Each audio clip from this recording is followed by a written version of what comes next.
Rassure-toi, aujourd'hui, il n'y a que 2 vidéos. Quoique, c'est quand même pas mal déjà. J'espère que tu vas bien aujourd'hui. Encore une vidéo WandaVision, mais t'inquiète pas, demain, je te laisse te reposer. Moi-même, je me reposerai. J'ai une vidéo qui est prévue, je vais la tourner dans la foulée là, mais elle sortira du coup demain. Je suis content, parce que tout ce que j'ai voulu sortir est sorti en temps voulu, donc j'espère que tout ça vous a plu. Et c'était légitime, hein. Il y a eu WandaVision, épisode 7, beaucoup de théories. Voilà, je me suis sacrifié un peu pour vous, quoi. Voilà. Ne me remerciez pas.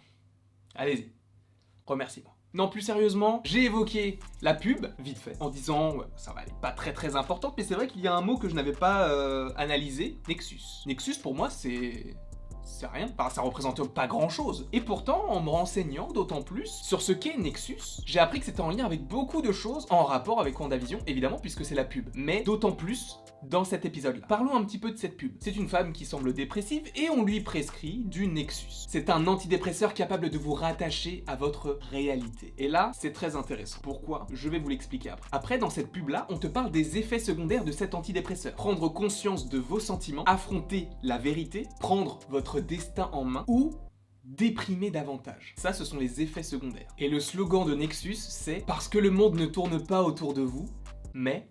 sait-on jamais ?» Et tout ça, ça s'appelle Nexus, donc c'est un antidépresseur, ça te permet donc de sortir de la dépression. Si t'analyses ça, tu peux te dire que le Nexus, c'est lié donc à Wanda qui est rentrée en dépression lorsque Vision est mort et qu'elle a essayé entre guillemets de retrouver Vision, etc. Ça peut être lié à ça, et c'est lié à ça. Mais dans le Marvel Cinematic Universe, ou plus précisément dans l'univers Marvel, dans les comics, le Nexus, c'est le point où les portails des réalités alternatives convergent. Pour être plus précis, je suis allé sur marvel-world.com, et la définition qu'il donne du Nexus, c'est l'ensemble de portails interdimensionnels permettant d'accéder vers n'importe quelle autre réalité, des terres parallèles, divergentes ou les dimensions mystiques ou n'importe quel autre espace-temps. En quelque sorte, c'est un point de l'espace-temps multiversel où toutes les réalités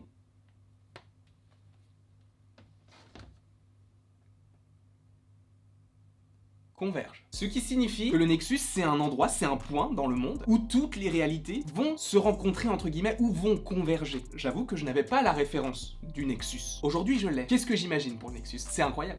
Ça va être fou. De ce que j'ai compris, le Nexus dans les comics, il me semble que c'est en Floride, dans les Everglades. Si on suit la logique de WandaVision par rapport à tout ce qu'il se passe et Wanda et possiblement Agnès, Mephisto, tout ça, on peut imaginer que le point du Nexus ne se trouve pas aux Everglades comme dans les comics, mais à Westview. Vraisemblablement, WandaVision va ouvrir les portes de ces différentes dimensions, de ces différents univers et donc au multivers. D'où le fait que ce soit lié après à Spider-Man 3 et à Doctor Strange 2 in the Multiverse of Madness. D'où le fait également que dans Spider-Man Far From Home, on demande où est Doctor Strange, il est injoignable, sachant que Spider-Man Far From Home se passe à peu près 8 mois après Endgame, et que WandaVision se passe 3 semaines après, on peut se dire que à la fin de WandaVision, Doctor Strange est en train d'essayer de régler ce qu'il se passe à Westview. D'où le fait qu'il est injoignable. Tout ça par rapport à ce point qui est Westview, qui serait le Nexus. Et le Nexus qui semble dans la pub être un antidépresseur, donc ce qui va faire aller mieux Wanda. C'est l'impression que ça nous donne, en tout cas au début de la bulle de Wanda. Seulement maintenant elle perd le contrôle, il y a Agnès, il y a Vision qui se pose de plus en plus de questions, il y a tout ça qui fait que peu de choses sont sous son contrôle. C'est dur à dire. Et c'est marrant parce que plus les pubs passent, plus tu avances dans le temps. C'est-à-dire qu'au début on commençait avec l'Hydra, la montre Strucker, etc. Et là on nous parle de ce qu'il se passe actuellement. Et j'irai même plus loin que ça. Ce n'est pas ce qu'il se passe actuellement, mais ce qu'il pourrait se passer dans le futur. Et ça c'est très fort. Ça montre que Wanda va vraiment ouvrir les portes de différents univers et que le point de convergence de tous ces univers peut être Westview par rapport à la bulle de Wanda, par rapport à tout ce qu'elle est en train de créer. En tout cas, c'est ce qu'il semble nous teaser dans cet épisode. Je ne sais pas si j'ai été très clair par rapport à tout ça, mais le Nexus, donc, c'est l'endroit où tous les portails convergent et donc Wanda, dans sa folie, donc Madness, va ouvrir le multivers, donc Multiverse of Madness. Et donc le fait est que Wanda est également dans Doctor Strange 2 et possiblement,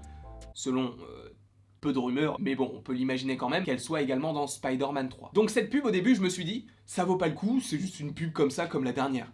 Mais en fait, non, c'est ancré dans le futur même, c'est pas dans la réalité actuelle, c'est dans une réalité alternative futuriste. Seulement, tu sais que ça va se passer puisque tu sais ce qui est prévu pour le multivers. Et tu sais que Wanda va péter un câble à un moment donné. Seulement là, par rapport aux sitcoms, etc., on était dans les années 2010. À mon avis, Là, on a quitté la sitcom. Pourquoi? Parce que Wanda n'a vraisemblablement pas d'idée de ce qu'il y a déjà comme programme en 2020, puisqu'elle a été clipsée et qu'elle vient juste de réapparaître, donc entre 2018 et 2023. Donc toute son idée de télévision, tout ça, ça devrait s'arrêter maintenant. Par conséquent, ce serait la dernière pub que l'on aurait. Si c'est la dernière pub par rapport à tout ce qu'il se passe dans WandaVision, ça a une logique et ils ne l'ont pas mis là par hasard. Ça a forcément un lien avec ce qu'il va se passer plus tard. Je trouve que c'est une construction géniale et j'ai hâte de voir ce qu'il va en être. En tout cas, voilà, c'était une toute petite vidéo pour vous accompagner dans votre logique et dans vos différentes théories par rapport au Nexus et par rapport à WandaVision. Ce sera la seule vidéo du week-end par rapport à WandaVision parce que déjà hier on en a sorti pas mal de vidéos. Là ce matin il y a eu la dernière vidéo en rapport avec une pierre de l'infini. Donc j'espère que ça vous a plu, si vous l'avez vu évidemment. Et demain, je vous le tease direct, c'est le top 10 de mes personnages préférés